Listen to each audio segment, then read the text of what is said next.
Ayan, sobrang ganda ng mga orboki.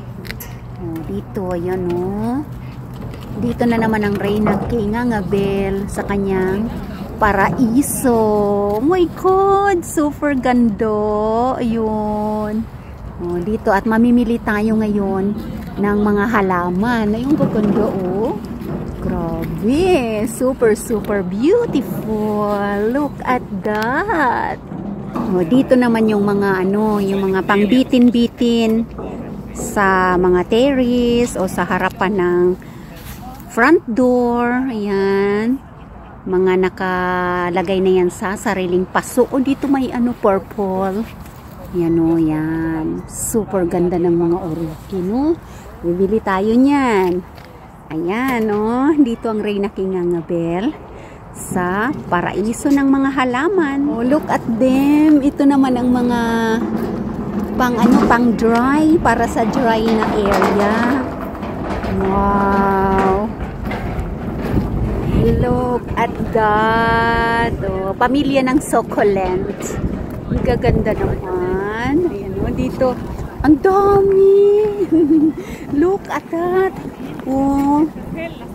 Kailangan ayun, marami ng anak yun, no? Ayan, kailangan mabili yan. Mamulaklak yun. Dami. Ganda-ganda naman. So, nagbibilihan na ang mga tao ngayon.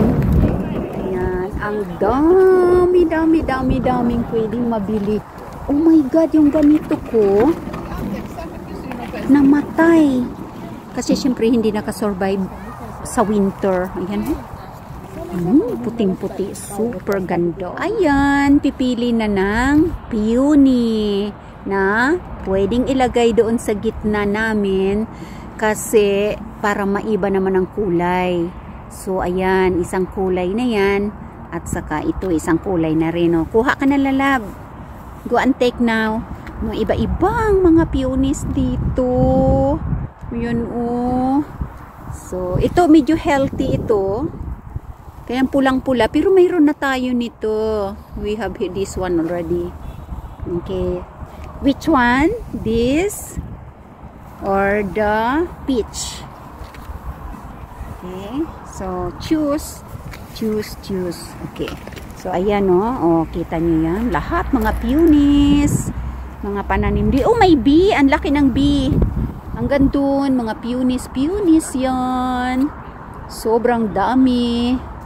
Mamimili na ng mga halaman. Ayan, ang kinuha. Yan, ang halaman ay 25. 95 yan. Oh my God, ang gaganda ng mga peonies. Anything. Ano yan? Ito pa. Peony din ba yan? Oh, dami peony. Ito yellow yung niya. So, anything more. Sige, isa pa lang yung karga ng aming Mercedes-Benz. Oh. Sige, libot pa more. Ayan. Ang daming magagandang mga halaman. Look at that. Oh, mamumulaklak yan. Kailang siyempre mga early summer flower. Tapos mawawala na sila ng bulaklak. Pagkatapos ng mag-bloom, oh, grabe, ang gaganda. Oh my God. Hanggang dito, super mamahal naman. Yeah, here naman ay yung broken heart. Broken heart, yan. Sudan Ricky. Broken heart. Ang ganda, no? Kaya mayroon kami niyan. We have white and then pink. Oh, ang dami dito.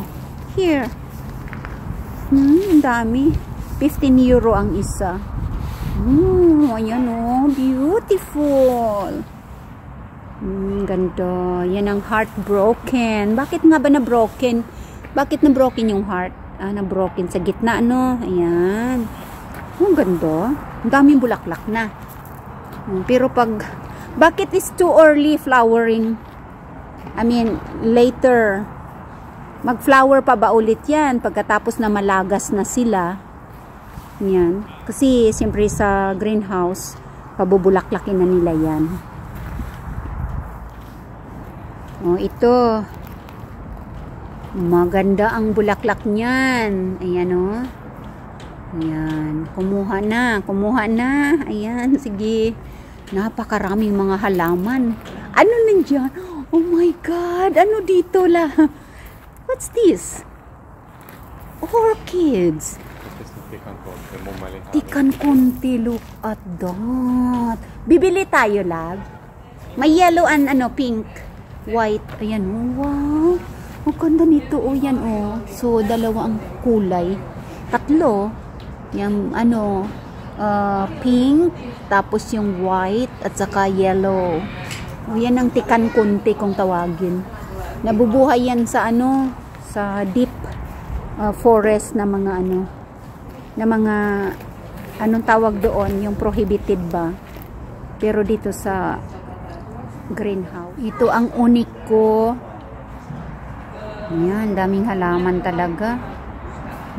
Ubos ano, ubos budget mo dito sa dami ng mga halaman na ito na pwedeng ano, pwedeng mabili. Kaya, oh, may kung ano-ano pa dito. Ang dami. Yung iba, ito, meron dito yung Kulman Kuka. Ito yung Kulman Kuka, o ayan o. Ayun. Matatagpuan din ito sa mga prohibited na area, sa mga deep forest, sa mga kagubatan. Pero syempre dito sa greenhouse, napapalaki nila yan. Ayan, o. At binibenta na nga eh. Oh, aba may mga iba-ibang kulay na rin. Ito, wow. Yan o. Kulman Kuka yan. Iba-iba ang mga kulay nito eh.